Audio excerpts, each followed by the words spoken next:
hat dinged it up quite a bit working around. When I finished, I want it nice and smooth, so I go straighten up some of these dings that I put on it. But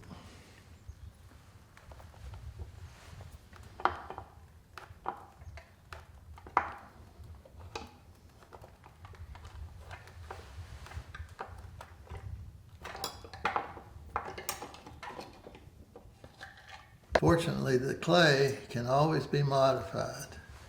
You think you have it the way you want it, but then you find that it's not. So, but it's easy to modify. That's the beauty of working with clay instead of wood or something else. It's gives you a lot of flexibility, and you're never really done. You finally have to just quit, because there's always something else that needs to be done.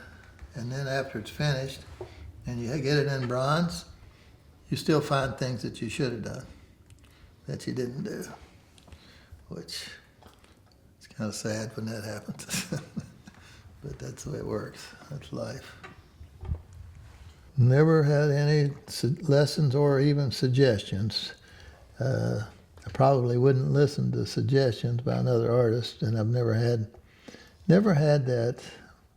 But like with and everything else, it would sure be a blessing to have, good lessons. It would have made life a lot easier.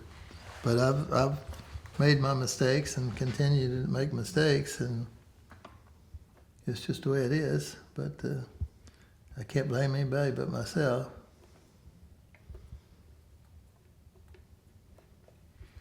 But that's what makes it more rewarding, I think, is the fact that you don't have to credit anybody else for what you're doing. So we'll see how that looks when we do that. Fortunately, it's just a matter of saying, well, that's what I'm going to do. It's easy enough to do. Whether or not it works out.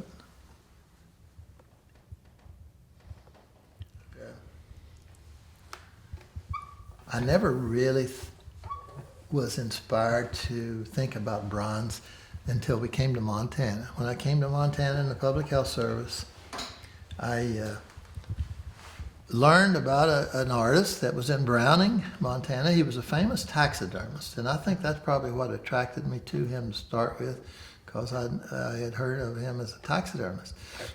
His name was Bob Scriver, and Bob Scriver was and still is one of the premier Western artists, sculptors of his time, and he's long dead now. But he worked way up into at least into his 80s. And I remember when he was very old, like I am now, that I thought, surely to goodness he couldn't still be doing that. But he worked up into his 80s, and so I'd have to say that what he did through the taxidermy and through the sculpture was an inspiration to me. But I never really thought about doing it until several years later, when I was back in West Virginia and in my dental practice. And of course, I did a lot of my own lab work, which involved working with wax, not clay. And so in my spare time, just while I'm sitting around in the lab doing nothing else, I started working with some wax, making some things, and I actually built a little ram. And this little ram, bighorn ram, was only about maybe 2.5 inches tall, 3 inches tall. Something that I figured, was more like what I was normally could cast. And I ended up, that was the first thing that I cast with the way I had described, with this, the metal that I melted and I poured. And it didn't turn out very good, but it was something, and it inspired me enough to keep me going. And I then did some other things. I did an Indian in a canoe, which was something that kind of inspired me, that whole concept. And then I did a mountain lion in a mortal conflict with a ram, with a bighorn ram. I was doing some things, and I was selling a few things in West Virginia, and I was doing some art shows, kind of community events back there. And when they had competitions, I was winning best of show for my bronzes back there and some.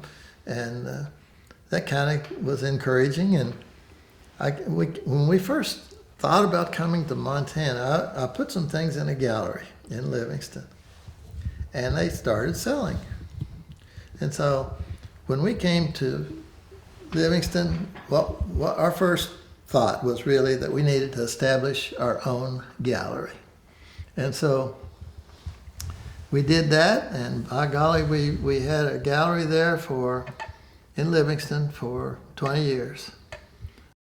And then through the years, we've been asked to do large projects.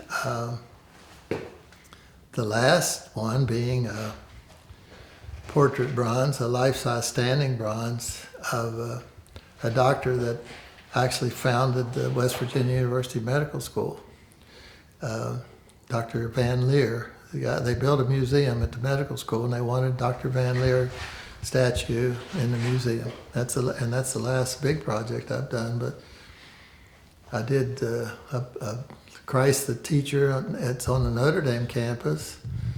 I did on the Marshall University campus. I did a large piece that's on the stadium wall that commemorates the plane crash. I did a heroic size coal miner at the Capitol grounds in West Virginia.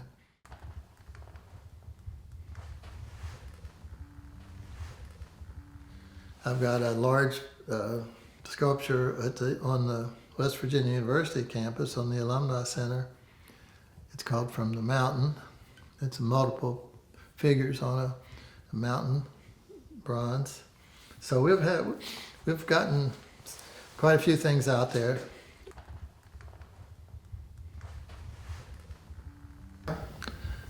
Well, hopefully one day he'll have a boy or two or three or a daughter, and he'll be interested in telling them about his ancestors. I always tell Corey when I talk to him, I say, Corey, remember me well, please. Just remember me well, that's all. That's all you can ask for. Those ears are totally wrong the way I have them. Totally wrong. I've got to change that ear altogether. Got to take that off totally right there and bring it back up this way.